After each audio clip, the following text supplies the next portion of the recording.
So this is kind of a very classic Javanese jamu recipe, Yes. right? It's very easy to do this. It's like our own Javanese Red Bull, you know. Sounds good. Hi, I'm Sarah, and today I'm going to learn about Javanese jamu. I'm here with Mr. Surya. He's an expert on Javanese jamu. So, Mr. Surya, why is it important to you to celebrate Javanese heritage? One of the things that I began working on Javanese heritage is to recognize the kind of upbringing I have from my mom and the knowledge that she has passed on to me, especially when I co-founded the Javanese Singaporeans Facebook group and getting to know other fellow younger Javanese. I learned that what I gained from my mother is not something that everybody benefited from. And one of them is actually the knowledge about Jamu, that is Javanese traditional medicine. So Jamu is basically about using plants to make a kind of a concoction or blend or medicine for inner health as well as outer beauty as well. So that's basically what Jamu is. And I find it important to know because I realize that not many people have the benefit of having parents passing on to them. I think most Javanese children in Singapore clearly would recognize that one of the first jamu they ever taste is a cekok. It's a very bitter concoction, and that bitterness actually stays with them for quite a bit. Such that when they think of jamu, they think of a very bitter kind of concoction, but actually it's not. Because later on, when I started to become more active in sports, my mother introduced to me jamu beras kencur. And that actually has been my favorite. It is where we mix kencur or Kaempferia galanga, or sometimes you call it aromatic ginger, with a blend of rice. So, and when it's combined, you add honey and you add egg yolk, then it provides a kind of a stimulant. It helps me to be very active. Once I drank like about 250 ml of it, and I could play rugby for 3 hours. Wow. Yeah. Okay, so it gives you stamina. it's like our own Javanese Red Bull, you know. Yeah. To do that. But now as I grown older and all the pains from the very active lifestyle starts to turn up, you know, my joint pains, I tend to take kunyit asam. Jamu kunyit asam is popular among women actually because generally it's being used to help women to deal with their monthly menstrual cramps and pains, to ease the blood flow. So you have one jamu that provides a kind of stimulant to make you very active, and then you have jamu like kunyit asam that helps to regulate blood flow, helps to reduce the inflammation, and some say can help you to slim down, but it doesn't seem to work for me. So yeah, and this is the thing about jamu. From my experience, it's actually very personal. It's actually very personal. You have to understand the ingredients, you have to know how to use it. Some of the blends that I will share today uses ingredients that should be readily available in our kitchen. Okay. Yeah, should be readily available. So you can just whip it up. Whip it up, yeah. And I would like to clarify that mainly for traditional Malay or Javanese kitchen, because the ingredients that I will share later tend to be used in our cooking. Things like turmeric, things like ginger, which I think can also be easily acquired by anybody. So since you mentioned ingredients, Yeah. we have kind of a huge spread of ingredients in front of us. Yeah. And I guess to the inexperienced person, it all kind of looks a bit like ginger. It looks like many, many different types of ginger and turmeric. I recognize ginger, I recognize turmeric, I recognize some of the spices, but this whole plate, this is really something new to me. So what do we have here? Yeah, so it actually takes a very keen eye to be able to distinguish the differences. So over here actually we have 1, 2, 3, 4, 5, 6, 7, 8, 9 different types. And generally they come from the ginger turmeric family. And overall it's always about improving blood flow, inflammation, keeping the body warm, and helping with general health benefits. So for example, and one of the ways that we actually identify the jamu ingredients, one is by appearance. So for example, this is temu kunci or finger root, and you can see because it looks like keys. When it's fully formed, you have these things that looks like a key, you know, then it looks like a key. So it's quite easily identifiable. Yeah, but when it comes to things like this, the only way is actually when we cut it open. Oh, I see. So Yeah. this, you just by looking at it, you wouldn't be able to Yes, tell what yeah. it is. So we just cut it open, Okay. and then we just see it. Okay, so this is actually what we call kunyit hitam, or black turmeric. Black turmeric. Turmeric, But yeah. it's not black on the inside. It's not black. Sometimes when we get a very good lot or a good harvest, the areas here will be very bluish indigo blue. Yeah. I can see there's a line Yeah, there's of a line there. purplish Yeah. color. And the smell. So one we distinguish in terms of the coloring. The other way is through the smell. It's very minty and like spearmint kind Yeah. of smell. Yeah. And for this we can actually just ground it, boil it, and it helps in some form of like generally all of them help with stomach ailments, digestions. Yeah. So this is one of the few ways in which we can distinguish between the different types of ginger. So when you've been making jamu a long time, you kind of have to trust your sense of smell a lot. Yes, yeah. And when you have cold and then that's where one of the formulas I'll be sharing using ginger can actually helps to clear the nose blockage. And then the smell is very important. And that is how also I learned cooking from my mother, to smell as well. I can already smell all the turmeric in the air, so we are going to make this kunyit asam. Yes, kunyit asam. We're going to start off first with, for me, just sharing about a very simple recipe for making jamu kunyit asam using the most basic of ingredients. Of course, when you go out there, you will see a lot of other formulations, but this is the most basic and something that can actually get you going a bit. Okay. So just let me show you. Okay, I'll let you take over here. Yeah, okay. Alright. So one of the, of course, the name kunyit asam, first thing we need is kunyit. So that's the turmeric, and then the asam, which is the tamarind. Yeah. Then for flavoring, we have brown sugar, or gula Jawa, gula Melaka, and then we have salt, just for taste. So one of the most tedious part is actually cleaning and grating the kunyit itself. Okay. So usually the simplest way that I've always used is to use a spoon instead. Ah, okay. Yeah, so that's where you grate and keep it. It's very easy. So that's a little tip. Yeah, You can use yeah. a spoon. Yeah, and you can see all my fingers are all yellow, so that is part of. You should show the camera, Yeah, this Mr. is Surya. yeah, and this is Come, why. Show it. Yeah, show this it. is why I tend to order it from others now instead of making on my own. Otherwise, everywhere, every day, my hands will be very yellow. It's okay, it's a badge of Yeah, pride. It's like, yeah, I'm a yeah. jamu expert, you know, yellow hands. So there are actually a few ways. There are a few ways to do this. One, we can actually grate it. Okay. Some people choose to simply, once they have cleaned it up, to just simply chop it up and pound it and then boil it, right? And if we want to grate, we just take this piece here and we just take a grate. So actually, other than the side effect of having yellow stained hands, it's very easy to do this. Yeah, it's very easy. It's just that it gets very tedious because what I'm preparing here, the amount is only at most about 2 servings. 2 servings, two small cups.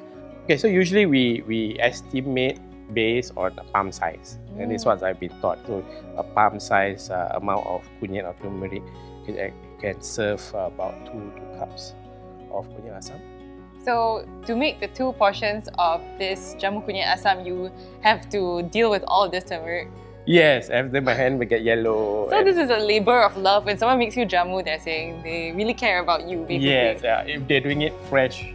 But if they have the instant one, then probably Okay, if you really love someone, you better make it fresh. That's what he's saying. Yeah. Okay, so we put the water in and then let it boil a little bit. When it's just starting to boil, that is where we put in the ingredients that we have just prepared earlier. Okay. So just put in the turmeric. So actually, now that I look at it, the ratio of water to turmeric is kind of, there's a lot of turmeric. So this is Yeah. really very potent. Very important. So then we add in, the amount is about a tablespoon, just an estimate. That's the tamarind paste. Tamarind paste, yeah. Okay, so after we put the tamarind, then we just let the formula boil, right? And the third one that we want to add in at the onset is also the brown sugar. The gula Melaka. Gula Melaka or gula Jawa, because Javanese so must be gula Jawa. Oh yeah. It must be gula Jawa, not gula Melaka. So about one tablespoon, and Just stir it and let it boil. Okay, now that it has boiled for about 10 to 15 minutes, depending on whether you want it to be much milder, so you take a longer time to boil. Towards the end, we just need to add in a bit of salt. Just a bit, not too much. But it doesn't make it savory, it's just a little No, bit. just a bit of salt just to balance up the taste. Then we can just switch off the fire and then just put it aside to cool down. So while we're waiting for that to cool down, I will share then with you about how we make the halia rempah or the ginger with spices. Now we are ready to make the second jamu. What are we making? Okay, we are making a mixture of ginger and spices. This was shared to me by my mother. One day when she was visiting my house, she noticed that I was having a blocked nose and a cold. So she suggested that I make this formula, and it's something that I would like to share with you. The main ingredient is ginger. Yeah, a lot of ginger. A lot of ginger. It's about palm size again, so you can see. Oh, so it's actually based on if I'm eating it, so I should look at my palm size. Palm size. Oh, I see. So it's kind of like a guideline for your health as well. Oh, that's so interesting. Okay. So for me, this is how much I need to prepare. And then for spices, I just need to use one cinnamon stick. Usually I get a long one, but a short one, so I using 2 cinnamon sticks here. Then, given that this is a very nice whole star anise, I may just need to use 1. So sometimes I use 1.5.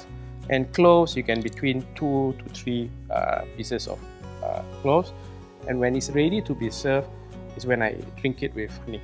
Okay. Add honey. And it made me really realize the importance of having this thing on standby, because they can be used as our first response in terms of maintaining our health, in terms of any headaches or cold that we have. So this formula actually helped me to understand why when she comes to my house, she goes to the kitchen, the first thing she inspects is, are all my spices there? All my salt and sugar are there? Do I have all the basic ingredients in the kitchen?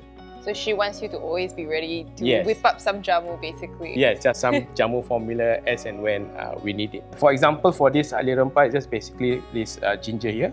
So what we need to do is, we just need to clean it. Once you clean, you just hit it hard, poke it. Ow! Whack it. This is where you can release your anger. You know, once you see that there's a break in the ginger, you can put it into 1 liter of water. Oh, just like that, the whole thing? Yeah, the whole thing. Oh, okay. Just put it into 1 liter of water. Yeah, just put it all into 1 liter of water. Does this one need to... Yeah, that's too much. Can I try? Yeah. I feel like this looks very fun, actually. Oh, this is great anger therapy. Then you just put it in. Then we will just have to wait for the 1 liter of water to boil down to 500 ml before we add in the spices. Wow, the smell of the ginger is really strong. It's kind of going up into the air. Yes, and that is how I know when it's ready to go to the next stage.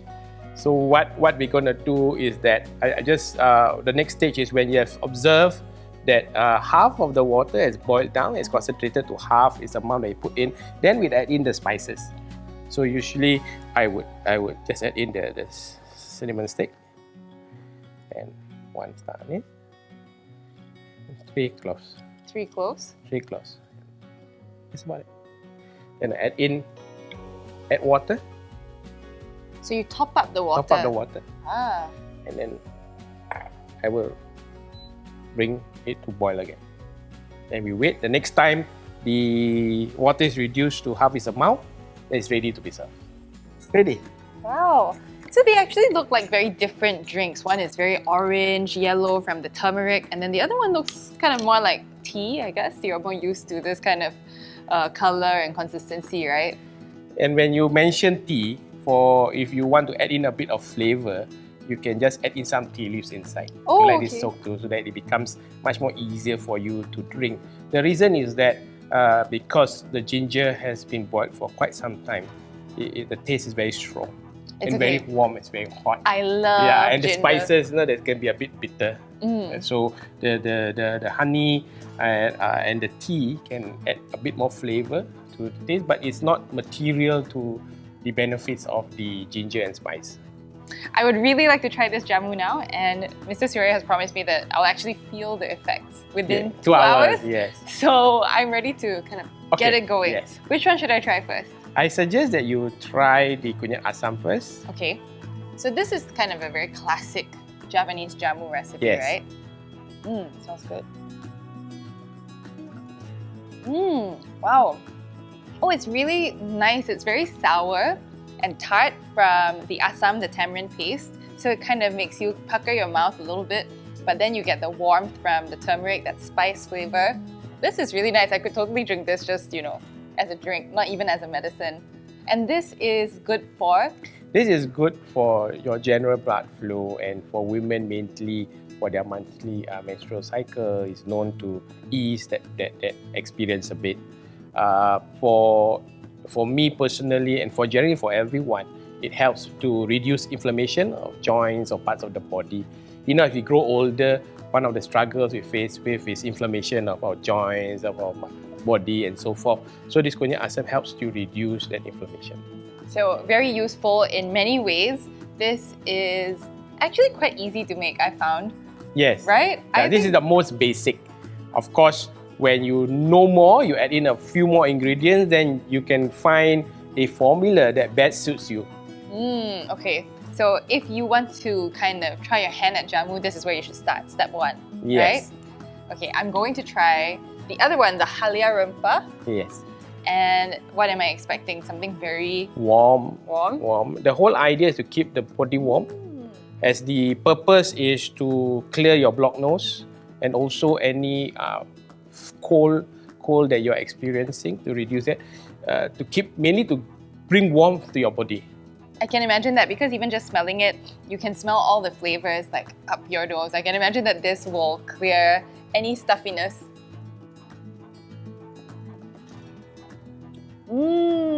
I love this. It's super warming. It's like a hug from the inside. It's really cozy. You have the ginger, you have the spices.